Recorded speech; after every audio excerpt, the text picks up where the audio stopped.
सिंध हुकूमत तरफां पेट्रोल महांगो थियण ते मोटरसाइकिल जी रजिस्ट्रेशन मुफ़्त करण में ऐं 2000 रुपया सब्सिडी ॾियण जो ऐलान।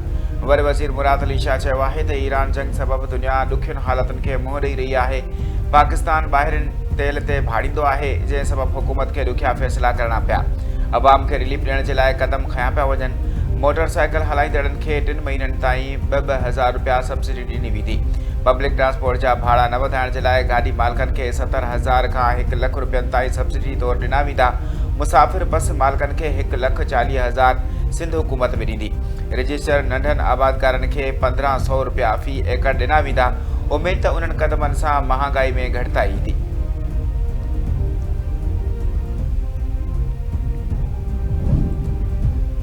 इस्लामाबाद ऐं पंजाब में सुभाणे खां हुकूमती पब्लिक ट्रांसपोर्ट मुफ़्त करण जो ऐलान। वफ़ाक़ी घरू वज़ीर मोहसिन नक़वी चयो आहे त सुभाणे खां इस्लामाबाद में समूरी पब्लिक ट्रांसपोर्ट 30 ॾींहंनि जे लाइ मुफ़्त कई वेंदी।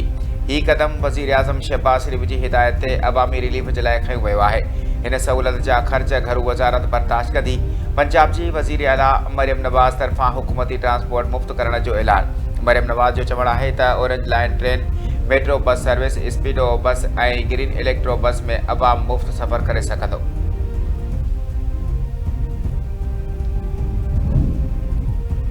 पेट्रोलियम शयुनि जे अघनि में वाध खे अवाम रद्द करे छॾियो। उमरकोट, निंदो, मांझंद, मटियारी, कुबो सईद खान ऐं वदीर में एहतजाजी मुज़ाहिरा ऐं धरना। फैज़गंज, कासियार, फरीदाबाद, ठुल, बहराम, नसीराबाद में एहतजाज। संदन चवणु आहे त पेट्रोलियम शयुनि जे अघनि में महीने में 2 भेरा घाटे तोड़ बाद महांगाई जो नओं तूफ़ान आणींदी।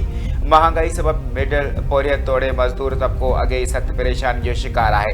पेट्रोल ऐं डीज़ल महांगो थियण सां आम वाहपे जी शयुनि जा अघ चोट चढ़ी विया आहिनि। बिना देर पेट्रोलियम शयुनि जा अघ वापसि वठी महांगाई ते ज़ाब्तो आणे अवाम खे रिलीफ फ़राहम कयो वञे।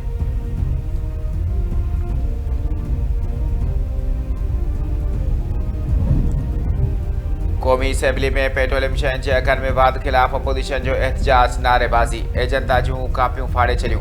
अपोज़िशन मेंबरनि जी स्पीकर जे टाइस अॻियां नारेबाज़ी। स्पीकर इजलास सूमर ताईं मुलतवी करे छॾियो।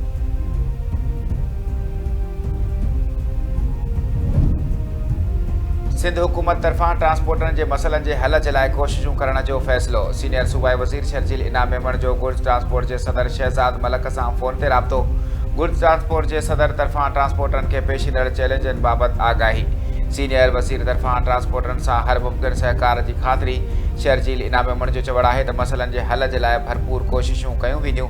पेट्रोलियम शयुनि जे अघनि में इज़ाफ़े खां पोइ गुड्स ट्रांसपोर्ट अलायंस पारां 60% भाड़ा वधाइण जो ऐलान कयो हो।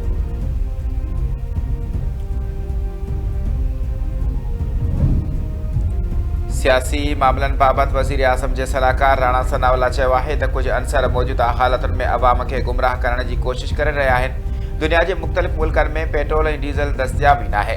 हुकूमत बचत वारनि क़दमनि ते अमल करे रही आहे। हारियुनि ऐं मोटरसाइकिल वारनि खे रिलीफ फ़राहम कयो पियो वञे। ट्रांसपोर्ट जे भाड़नि खे मुस्तहकम रखण जे लाइ सब्सिडी ॾिनी पई वञे। हुकूमत क़ीमतुनि खे घटि रखण जी कोशिश कई आहे।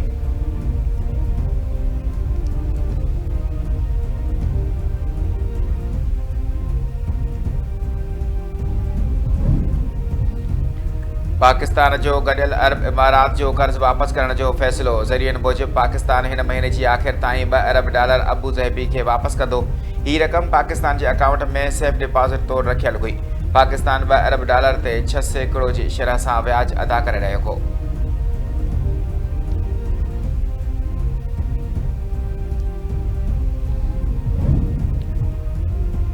बन्नू जे इलाइक़े डोमवेल में थाणे ते आपघाती हमिलो। औरतुनि ऐं ॿारनि समेत 10 ॼणा शहीद। सिक्योरिटी फोर्सिस इलाइक़े खे कड़ो चाढ़े छॾियो। Search operation.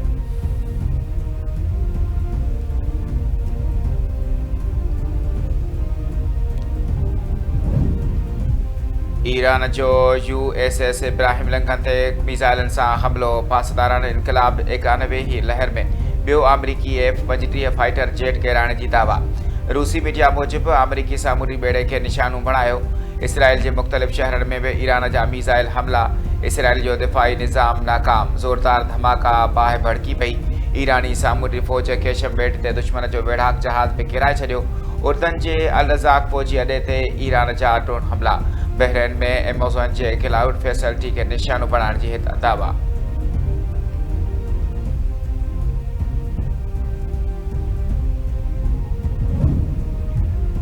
अमेरिकी सदर ट्रंप चयो आहे त ईरान में जेको कुझु बचियो आहे उनखे तबाह करणु शुरू नाहे कयो। पुल ऐं पोइ पावर प्लांट्स ईंदड़ हदफ़ थी सघनि था। नई क़यादत ॼाणे थी त तेज़ीअ सां छा करणो आहे। अमेरिकी फ़ौज अज़ीम ऐं दुनिया जी ताक़तवर फ़ौज आहे।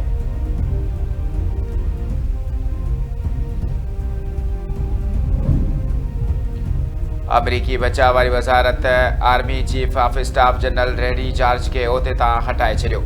अमरीकी मीडिया मूजिब अमरीकी बचाव वारे वज़ीर हिकु अहिड़ो आर्मी चीफ ऑफ स्टाफ ॾिसणु चाहे थो जेको फ़ौज बाबति सदर ट्रंप ऐं पंहिंजे विज़न ते अमल करे सघे। जनरल रेडी जॉर्ज बाइडन जे दौर में बचाव वारे वज़ीर लाइड ऑस्टन जो सीनियर मिलिटरी असिस्टेंट रहियो। हिन पहिरियां नार जंग, इराक ऐं अफ़गानिस्तान जी जंगनि में पिणु हिसो वरितो। Vice chief of staff Christopher Land जो वक़्ती आर्मी चीफ ऑफ स्टाफ जो उहिदो संभालींदो। अमरीकी सदर Trump attorney general Pam Bondi खे बरतरफ़ करे छॾियो। नायब अटॉर्नी जनरल टोड विलेंज वक़्ती अटॉर्नी जनरल मुक़रर।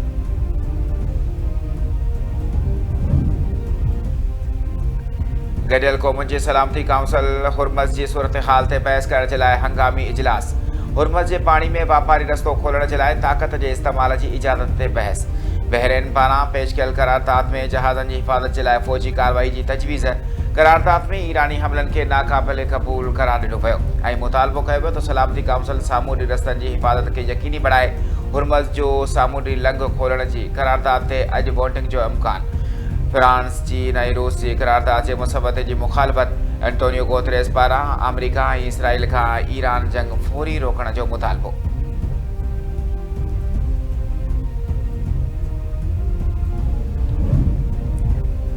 आर्ट काउंसिल कराची में शहीद ज़ुल्फ़िकार अली भुट्टो जी 47वीं वरसी जी मुनासिबत सां सेमिनार। ख़ासि महिमान वॾो वज़ीर सईद मुराद अली शाह हुयो।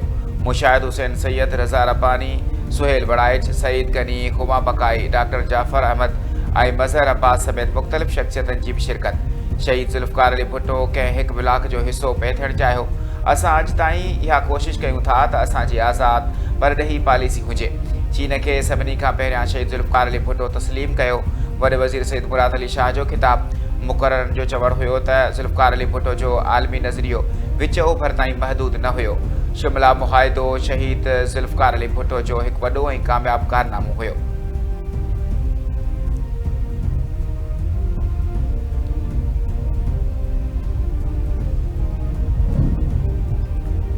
ऐं सदर आसिफ अली ज़रदारी जो वेझो साथी पीपी अॻवान ग़ुलाम क़ादिर मरी लाॾाणो करे पियो।